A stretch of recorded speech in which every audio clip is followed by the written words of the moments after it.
نحمدہ ونصلی علی رسولہ الکریم اعوذ باللہ من الشیطان الرجیم بسم اللہ الرحمن الرحیم۔ میرے پیارے بھائیوں، بزرگوں، دوستوں اور پیاری بہنوں، السلام علیکم ورحمۃ اللہ وبرکاتہ۔ سدا خوش رہیں اور ہمیشہ پھولوں کی طرح مسکراتے رہیں، آمین ثم آمین۔ دوستوں، آپ لوگوں کا ہوسٹ بھائی فیاض سارگو ٹی وی کی جانب سے ایک نئی اور مختصر ویڈیو کے ساتھ حاضر ہے۔ آج کی اس ویڈیو میں اللہ سبحانہ وتعالیٰ کے فضل کرم سے دوستوں ہم لوگ صحت کے حوالے سے ہلدی پہ بات کریں گے کہ ہلدی کے کمالات کیا ہیں اور ہلدی کے فائدے کیا ہیں۔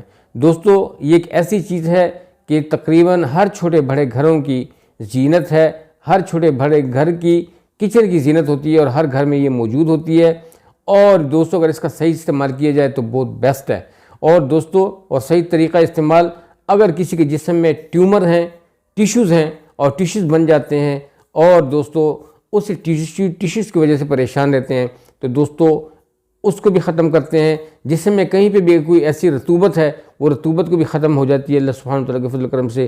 اور اسپیشلی دوستو وہ لوگ جو کہ سردیوں میں دردوں سے کافی تنگ ہوتے ہیں، جن کا جسم ٹوٹ رہا ہوتا ہے، ہڈیاں جگہ پر جگہ گائے بگائے جو ہے نا، ان کے ہڈیوں میں درد رہتا ہے، جوڑوں میں درد رہتا ہے، اور میرے بھائیوں بزرگوں دوستو اس طرح کمر میں درد رہتا ہے، تو یہ سارے درد اللہ سبحانہ وتعالیٰ کے فضل کرم سے اس سے دور ہو جائیں گے۔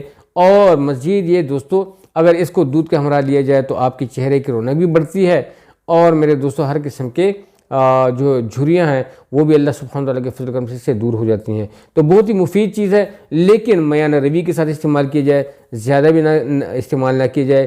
اس کا استعمال کا طریقہ میں آپ لوگوں کو بتاؤں، اس کو آپ لوگوں کو کنٹینیوسلی لینا ہے، جتنا بھی اس کی جو مقدار ہے اللہ سبحانہ وتعالیٰ کے فضل کرم سے، جو چائے والا چمچ ہوتا ہے چائے والا، اس کے ہاف میں آپ نے لینا ہے، پورا چمچ نہیں لینا، ہاف چمچ ہلدی کی جو ہے دوستو آپ لوگوں نے ایک گلاس دودھ گرم کر لینا ہے۔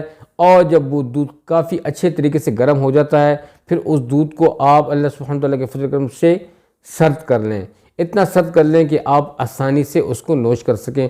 اس میں پھر آپ لوگوں نے چائے کا جو چائے کا چمچ ہوتا ہے، اس کا ہاف ٹی اسپون جو ہوتا ہے، وہ آپ لوگوں نے ہلدی لے لینی ہے۔ لیکن ہلدی کو، اگر آپ لوگوں کو ہلدی پیسی ہوئی بازار سے مارکیٹ سے مل رہی ہے لیکن اس میں مرچ کا خدشات نہ ہو، تو اس سے بہتر یہ ہے کہ آپ لوگ ثابت منگوائیں اور گھر پہ ہی جو ہے نا اس کو گرائنڈ کر لیں، پیس لیں۔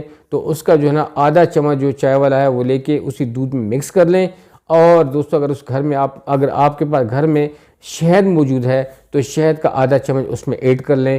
اور دوستو اس کو خوب، آدھا چمچ سے زیادہ نہیں لینا، ٹھیک ہے جی، کیونکہ آلریڈی ہلدی بھی تھوڑی سی گرم مزاج کی ہے، شہد بھی تھوڑا سا گرم مزاج کا ہے، لیکن دودھ جو ہے اس کی تاثیر جو ہے وہ سرد ہے، تو دونوں جو ہے نا کمبینیشن برابر ہے۔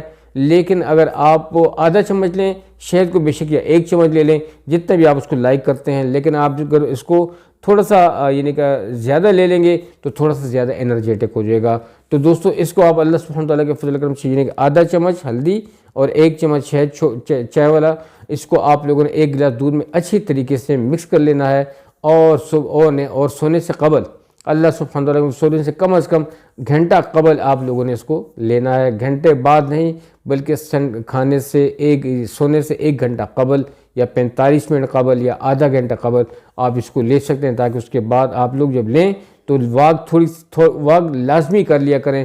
اگر ایک بندہ بہت ہی زیادہ سست ہے اور جو ہے نا کھانا کھا کے بیڈ پہ چڑھ جاتا ہے اور بیڈ پہ جانے کے بعد چائے بھی لے لیتا ہے اور سو جاتا ہے، تو یہ بے انتہائی خطرناک عمل ہے۔ اس کو اپنے عمل میں چینجز لانی ضروری ہے۔ وہ چینجز یہ ہیں کہ واک مسٹلی ہونی چاہیے، جتنی بھی واک کر سکتا ہے، کم از کم زیادہ نہیں ہو تو 15 منٹ کی واک تو ہو رات کے کھانے کے بعد، ٹھیک ہے۔ لیکن آپ کم از کم کھانا جلدی کھا لیا کریں، کوشش کریں کہ کھانا آپ مغرب کی نماز کے فوراً بعد کھا لیا کریں، اور اس کے ایک گھنٹے کے بعد آپ لوگ جو ہے نا یہ دودھ لے لیا کریں، یہ والا ہلدی والا، اور آدھے گھنٹے کے بعد آپ سو جایا کریں، بے شک آرام کر سکتے ہیں۔ لیکن دودھ لیتے ہی فوراً سو جانا، یہ جو ہے یہ اس طرح افادیت بھی نہیں دے گا، اور یہ جو ہے نا دوستو اس کا زیادہ فائدہ اور حفظان صحت کے اصولوں کے عین مطابق یہ عمل نہیں ہوگا، بلکہ یہ نقصان دہ ہوگا۔ اس لیے بیسٹ یہ ہے کہ آپ لوگ واک کر لیں دودھ لینے کے بعد۔ تو یہ جو ہے نا آپ کو جب انشاءاللہ آپ چند ہفتے ٹھیک ہے اس کو لیں گے تو انشاءاللہ آپ کو اللہ سبحانہ وتعالیٰ کے فضل اس سرد موسم میں کافی زیادہ آپ کو اس کا فائدہ پتہ چل جائے گا کہ آپ کے درد تمام دور ہو جائیں گی، تکلیفیں دور ہو جائیں گی انشاءاللہ۔ اگر جسم میں کہیں پہ رطوبت ہے یا کہیں پہ ٹیشوز ہیں انشاءاللہ وہ بھی سالو ہو جائیں گے، اور آپ کے جسم میں ٹیشوز بنیں گے بھی نہیں، اور انشاءاللہ اور آپ کی سکن میں دن بدن رونق بھی آتی جائے گی انشاءاللہ بفضل اللہ۔ تو انشاءاللہ امید ہے کہ یہ ٹوٹکا جو ہے یہ آپ لوگوں کو سمجھ آ چکا ہوگا۔ ضرور سب کے ساتھ شیئر کریں، سب کو بتائیں۔ امید ہے کہ ویڈیو اچھی لگی ہوگی۔ اللہ تعالیٰ آپ لوگوں کو خوش آباد رکھے۔ جو ساتھی چینل پہ نئے ضرور چینل کو سبسکرائب کیجیے گا، ویڈیو کو لائک کیجیے گا۔ اجازت چاہتا ہوں، السلام علیکم ورحمۃ اللہ وبرکاتہ۔ جیت رہیں، آباد رہیں، جزاک اللہ۔